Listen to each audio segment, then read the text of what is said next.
Hello, people. People say that Michael Franzese and Salvatore Gravano are the biggest snitches with podcast. But now, lately, you've been hearing the next person to have a podcast may be the head of the Bonanno family who became a rat, Joe Massino, Joseph Massino. And I heard this from Jeff Canarsie. He was having a conversation with Kane Shade. And when I heard of this, I was like, I didn't understand why Messina was bigger than Gravano until I researched him. He's bigger than Gravano because this guy was actually the head of the Bonanno family when the Bonanno family was in its prime. The problem is when he became head of the family. That was the same time as everything was going down with Joe Pistone, better known as Donnie Brasco. And also during this time was the murders of the three captains. Now, if people remember seeing the movie, which was so far-fetched and way off about the murders of the three captains. But the main shooter in the murders of the three captains, one of them was Joe Messina. And also his brother-in-law, Salvatore Vitelli. And he even put it together. And Salvatore Vitelli, who was his brother-in-law, actually drove with the three captains to the murder setup the night that they took him out. And it was shooting one of the guys trying to get out of, trying to run out of the assassination the night that they murdered all three of them was Messina. Messina literally killed him. And also Vitelli was there. And also there was another guy there. He wasn't even Italian. His nickname was Goldie. And there was a couple other shooters. And then a lot of people during the shooting took off, which people don't realize. And this wasn't done, this wasn't done like in the house where they went down into the basement and set up. And Sonny Black was there along with Al Pacino's character. He wasn't there either. And outside, waiting in the car, was not Donnie Brasco. As a matter of fact, Joe Massino did not trust Donnie Brasco, and he gave the order to people not to sit down with him because he had a bad feeling about Donnie Brasco. So Joseph Massino was kind of like not feeling it with Pistone, who was also Donnie Brasco. But what it's an amazing thing about this is other things that people don't realize either. After they shot the three captains, like in the movie, they had the bodies cut up, and it pretty much ends there. But at that time, Sonny Black was outside in his van, and they told Sonny Black to come in, and Sonny Black and a couple of his men proceeded to cut the bodies up and put them in tarp and put them in the van. And then when they had them in the van, they drove the van to Howard Beach. And at that time, John Gotti also knew about the shootings and the Gambino family. They knew there was that battle going on in the Bonanno family, and they gave permission for it to be done. So they handed the bodies off to Gene Gotti, Anthony Ruggiero, and John Carneglia. And they did a very bad job getting rid of the bodies. One of them was found right away. And the other two were found 23 years later. But at that time, Sonny Black was kind of upset because he felt like they didn't get rid of the bodies properly. But Sonny Black had another problem. Sonny Black had let Joe Pistone into the family, Donnie Brasco. So that was pretty much his fate when it happened. So because when that happened at that time, what happened was he ordered, basically, let me show you the picture of Joe Massina. Joe Massina ordered the death of Sonny Black. And And this is a picture of his brother-in-law, Sal Vitelli.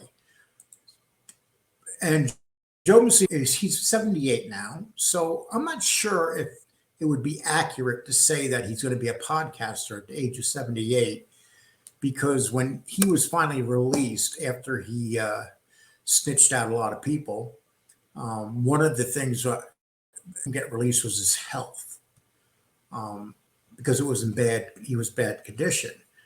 But on this show, between these two, it was Jeff Canarsie that said that he heard that Joe Massino was going to be getting a podcast, that he was going to be the next guy.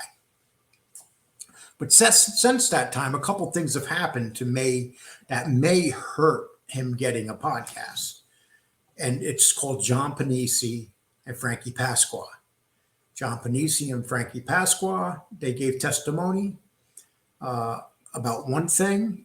And then when they did their shows on podcasts, Frankie Pasqua put his father at a murder scene.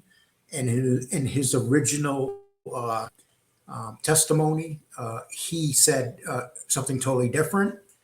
And John Panisi did the same thing. He changed his testimony, and that's why John Panisi's show was taken down, and all his material has been removed. So now the government might say, no, we don't want this guy to have a podcast. But I could tell you this much as a podcaster, and so could a lot of other podcasters. It's not easy doing this. And when you're 78 years old, I'm 60, and it's very tough on me. When you're 78, and he's going to come under constant pressure and attacks, especially for the fact that he was literally the boss of Bonanno family, and he put a lot of people away. But I was thinking, can you imagine his story? Can you imagine him sitting down and talking about the 3 capo murders? I mean, being in the room, being one of the trigger men that killed him, and along with his brother-in-law. I mean, that would be an amazing story. And also, he set up Sonny Black to be killed. Sonny Black was played by Michael Madsen, I believe. And if you've seen the movie with Johnny Depp as I'm sorry, Joe Pistone or Donnie Brasco. So that whole thing would be quite interesting.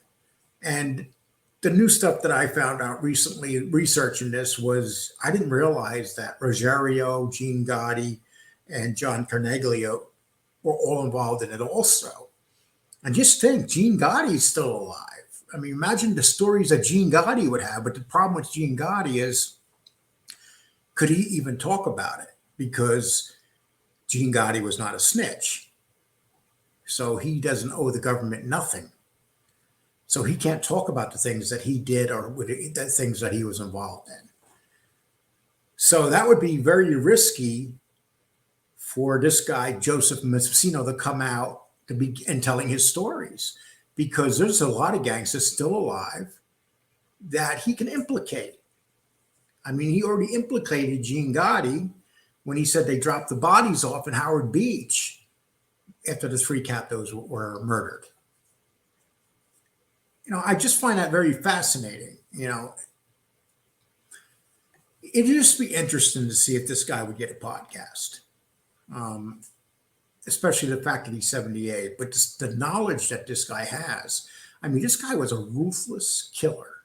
This guy gave out orders to have people murder like it was nothing. I mean, if you could see the brutality, even though it was fake in the movie. I mean, the whole thing in the movie with the 3 capos was totally fake. Donnie Brasco was never involved in it. But if you could see it, the brutality of it, that it was brutal also. What they don't talk about, like in the when those 3 capos were shot, they brought some zips in from Sicily, and they got nervous and they took off. But one of the zips got shot in the back, and right after that shooting, and had to go get a bullet taken out from a doctor, and he became crippled from the shot in the back. And the doctor that took it out was not like a regular doctor. They had to pay him to operate on this guy. So that guy also got shot in that room with three capos. And, and then on top of that, Frankie Lino, who was part of that crew, ran away. He was scared during the shooting. He ran away. He literally took off during the shooting. And in order to keep him quiet, Joseph Massino could have killed him, but he didn't kill him. He made him, gave him his own crew because he's seen everything and he could have been a witness. But eventually, these guys all did talk about that murder. I mean, that murder went undetected for years, and no one really talked about it until everybody started ratting. And that's when a lot of these murders came out and was talked about. But Joseph Massino, I mean, all you got to do is pull his name up and read about the things he was involved with to realize that he's 10 times bigger than Sammy Gravano or Michael Franzese. Michael Franzese was not even any type of boss like him. And Sammy Gravano, he was an underboss and he did a lot of things, but Massino was the boss. And when you talk about him killing the three captains and then going to the Gottis to drop the bodies off, the Gambinos, and Gene Gotti being right there to get the bodies. I mean, that's an amazing story. And you make it, that's a great stories for the movies to put in. But I guess because of legal things, they changed that whole, the three captains' murders, they changed it all around. And I know what will happen. Some people will hear my story and say, no, Lee, you're wrong about this, this, and this. Now, I researched this. I did the best I could. And if I miss something, if I'm wrong about something, I apologize. But, one thing we learned about Jeff Canarsie, he knows a lot of the inside stuff that a lot of people don't know. And if he's saying that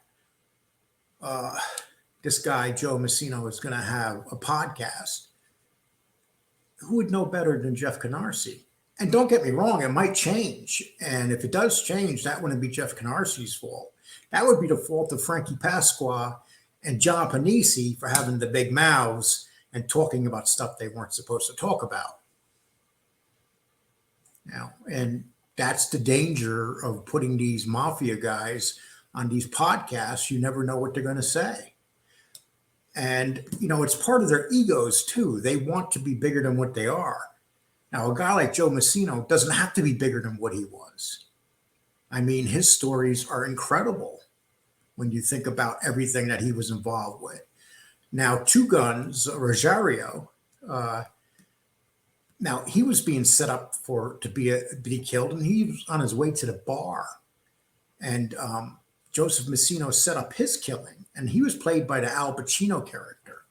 And the movie got that wrong. They had him being killed and leaving his stuff with the bartender and stuff. That was actually Sonny Black that left his stuff with the bartender and stuff, not that character being played by Al Pacino. That's Hollywood, though. Hollywood fucks everything up. I mean, why they would fuck that up is beyond me. Why couldn't they just tell the truth? But this guy was on the way to a bar to be murdered. The hit was on. They were waiting for Two Guns Rosario to arrive, and they were going to assassinate him at the bar. They were going to kill him and take his body out the back door. So what happened, there was an agent that stopped him on the way to the bar and arrested him and said, look, they're waiting for you at the bar. They're going to murder you. But he wouldn't snitch. They put him in prison, and he wound up dying in prison of cancer. So whenever you see that movie, Donnie Brasco, remember, they changed so many things in that. Why they changed it is beyond me, because the whole story is so interesting. They didn't have to change everything the way they changed it. So I don't think you can say that's one of the best mafia movies or crime movies ever, because they changed everything in it. It was ridiculous how much they changed it. But I just wanted to share that with everybody. And let's see if Joseph Massino comes out with a podcast. I know where I would subscribe. I think a lot of people would subscribe, and I think he would be the number one guy if he had money behind him, like say Michael Franzese did or Gravano when they first came out. Forget it. Giving him his studio and stuff, he would blow everybody away. Nobody would touch him. Well, I just wanted to share that with you guys. This is just a 15-minute video or so. I hope you enjoy it, and everybody take care.